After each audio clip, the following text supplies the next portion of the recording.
নমস্কাৰ বন্ধু বান্ধৱীসকল, আপোনালোকক স্বাগতম জনাইছোঁ আমাৰ চেনেল আসাম জব এণ্ড কেৰিয়াৰলৈ। যদি আপোনালোকক ভিডিঅ'টো ভাল লাগে তেনেহ'লে আপোনালোকে লাইক এণ্ড ছাবস্ক্ৰাইব কৰি আমাক উৎসাহিত কৰিব নাপাহৰিব। তেনেহ'লে বলক বন্ধুসকল, আজিৰ এই ভিডিঅ'টো আমি আৰম্ভ কৰোঁ। বন্ধুসকল, আজি প্ৰথমটো গুৰুত্বপূৰ্ণ খবৰ হৈছে আকৌ দল ত্যাগ, এইবাৰ অজাপ এৰিলে ৰাজেন গোহাঁয়ে। আৰু এই সন্দৰ্ভত সবিশেষটো চাওঁ আহক ফুল স্ক্ৰীনৰ জৰিয়তে। আকৌ অজাপ এৰিলে ৰাজেন গোহাঁয়ে, দলৰ সকলো পদবী ত্যাগ কৰিলে ৰাজেন গোহাঁয়ে। প্ৰাথমিক সদস্য পদ ত্যাগ কৰি সভাপতি লুৰিণজ্যোতি গগৈলৈ পত্ৰ ৰাজেন গোহাঁইৰ। বন্ধুসকল, আজি দ্বিতীয়টো গুৰুত্বপূৰ্ণ খবৰ হৈছে ৰাজ্যৰ লাখ লাখ মহিলালৈ ডাঙৰ খবৰ, কিয়নো প্ৰতিমাহে লাভ কৰিব ৩,০০০কৈ টকা। আৰু এই সন্দৰ্ভত সবিশেষটো চাওঁ আহক ফুল স্ক্ৰীনৰ জৰিয়তে। লাখ লাখ মহিলাৰ বাবে আহি পৰিছে ডাঙৰ খবৰ। এতিয়াৰে পৰা মহিলাসকলে মাহেকত লাভ কৰিব ৩,০০০কৈ টকা। চৰকাৰী বাছত বিনামূলীয়া যাত্ৰা লাভ কৰিব মহিলাসকলে। অন্নপূৰ্ণা আঁচনিৰ জৰিয়তে লাভ কৰিব এই সুবিধাসমূহ। ১ জুনৰ পৰা প্ৰযোজ্য হ'ব এই আঁচনিৰ নিয়ম। সুবিধাৰ পৰা বঞ্চিত মহিলাৰ বাবে মুকলি হ'ব নতুন পৰ্টেল। পৰ্টেলৰ জৰিয়তে আঁচনিৰ সুবিধাৰ বাবে কৰিব পাৰিব আবেদন। ইফালে ৰাজ্যিক কৰ্মচাৰীৰ বাবেও আনিছে সুখবৰ। ৭ম বেতন আয়োগ গঠনৰ সিদ্ধান্ত ৰাজ্য চৰকাৰৰ। পশ্চিমবংগৰ মুখ্যমন্ত্ৰী শুভেন্দু অধিকাৰীৰ নেতৃত্বত হোৱা কেবিনেটত এই সিদ্ধান্ত গ্ৰহণ কৰা হৈছে। বন্ধুসকল, আজি তৃতীয়টো গুৰুত্বপূৰ্ণ খবৰ হৈছে অসুস্থ হৈ পৰিছে মৌলানা বদৰুদ্দিন আজমল। আৰু এই সন্দৰ্ভত সবিশেষটো চাওঁ আহক ফুল স্ক্ৰীনৰ জৰিয়তে। হঠাৎ অসুস্থ হৈ পৰিল মৌলানা বদৰুদ্দিন আজমল। হজলৈ যোৱাৰ পূৰ্বে হঠাৎ অসুস্থ হৈ পৰিছে বদৰুদ্দিন আজমল। সকলোৱে দুৱা আৰু প্ৰাৰ্থনা কৰিছে আল্লাহৰ ওচৰত সোনকালে সুস্থ হৈ উঠক বদৰুদ্দিন আজমল। মুম্বাইৰ জাছলক হস্পিটেলত ভৰ্তি আজমলক। ২১ মে'ত হজলৈ যোৱাৰ কথা আছিল বদৰুদ্দিন আজমলৰ। আৰু এই মুহূৰ্তত বিনাকান্দি সমষ্টিৰ বিধায়কজনৰ অসুস্থতাত দুৱা আৰু প্ৰাৰ্থনা কৰা হৈছে। বন্ধুসকল, আজি পৰৱৰ্তীটো খবৰ হৈছে বহুতে বেছি গুৰুত্বপূৰ্ণ খবৰ, কিয়নো পুনৰ বজাৰত বৃদ্ধি পালে কণীৰ দাম। ১ প্লেট কণীত ২০০ টকাৰ পৰা হ'লগৈ ২১০ টকা পৰ্যন্ত। অৰ্থাৎ এতিয়াৰ পৰা ১ প্লেট কণীৰ দাম হ'ব ২১০ টকা পৰ্যন্ত। বন্ধুসকল, আজি পৰৱৰ্তীটো বিগ ব্ৰেকিং নিউজ হৈছে ভয়ংকৰ ভূমিকম্পত চীনত হাহাকাৰ। তাজপাতৰ দৰে খহিল অট্টালিকা। ৭,০০০ লোক গৃহহাৰা হৈ পৰিছে। আৰু এই সন্দৰ্ভত সবিশেষটো চাওঁ আহক ফুল স্ক্ৰীনৰ জৰিয়তে। প্ৰচণ্ড ভূমিকম্পত চীনত ধ্বংসলীলা। এফালৰ পৰা তাজপাতৰ দৰে খহিছে বৃহৎ অট্টালিকা। ভয়ংকৰ ভূমিকম্পত বৰ্তমানলৈ ২টা লোকৰ মৃত্যু হৈছে। ৭,০০০ লোক হৈ পৰিছে গৃহহাৰা। নিশা অহা ভূমিকম্পৰ পাছতে চীনত এলাৰ্ট জাৰি কৰা হৈছে। ধ্বংসস্পটত পৰিণত চীনৰ লিগৌ চহৰ।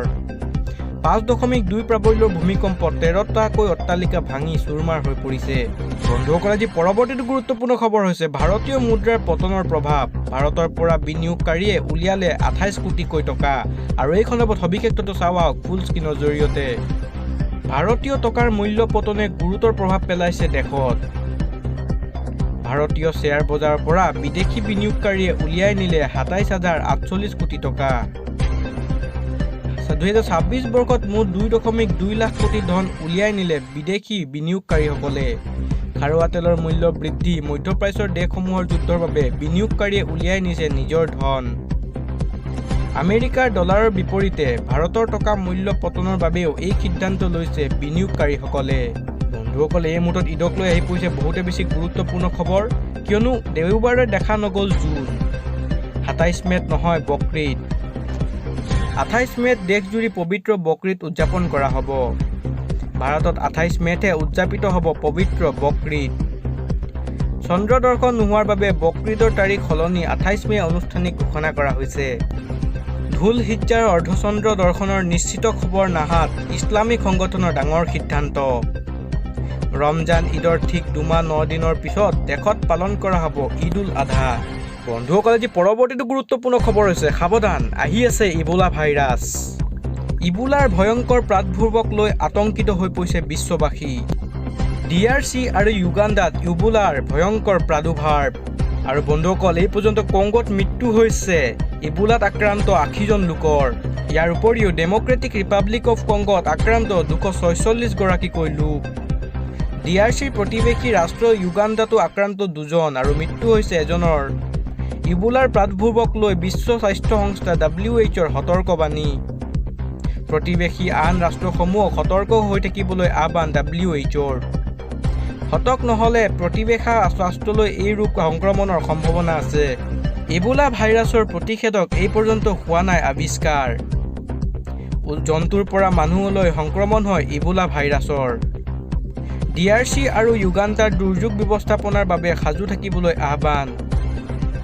ইবোলাৰ আক্ৰান্ত লোকক তাৎকাল আইচোলেশ্যনত ৰখাৰ পৰামৰ্শ। মানুহৰ শৰীৰত 2 পৰা 21 দিনৰ ভিতৰত দেখা দিয়ে ইবোলাৰ লক্ষণে। এই ৰোগত আক্ৰান্ত হ'লে ৰোগীৰ জ্বৰ, গা বিষ, বমি, ডায়েৰিয়া হয়।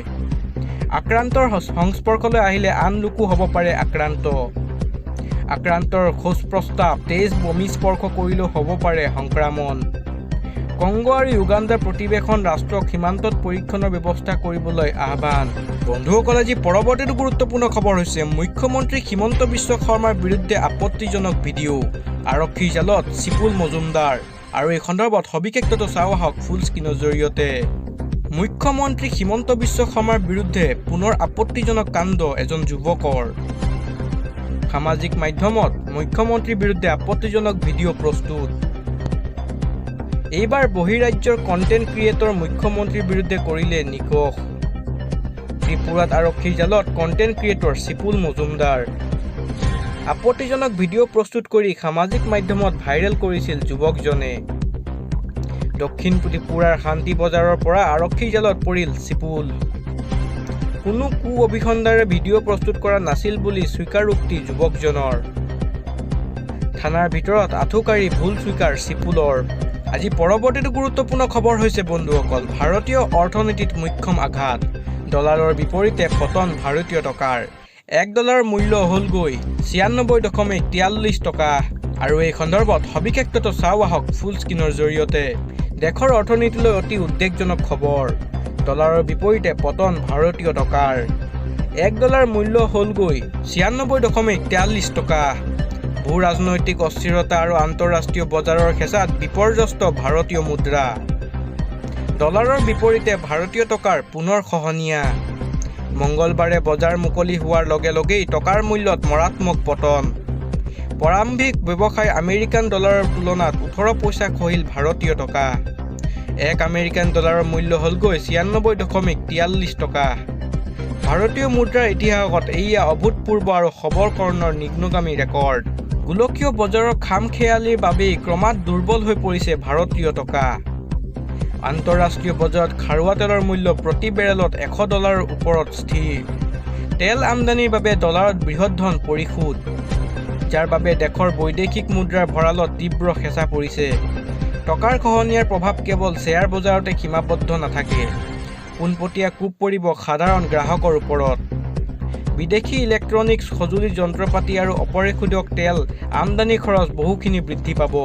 ভিডিঅ'টো চাই ভাল লাগিল যদি আপোনালোকে লাইক আৰু ছাবস্ক্ৰাইব কৰিবলৈ নাপাহৰিব। ধন্যবাদ।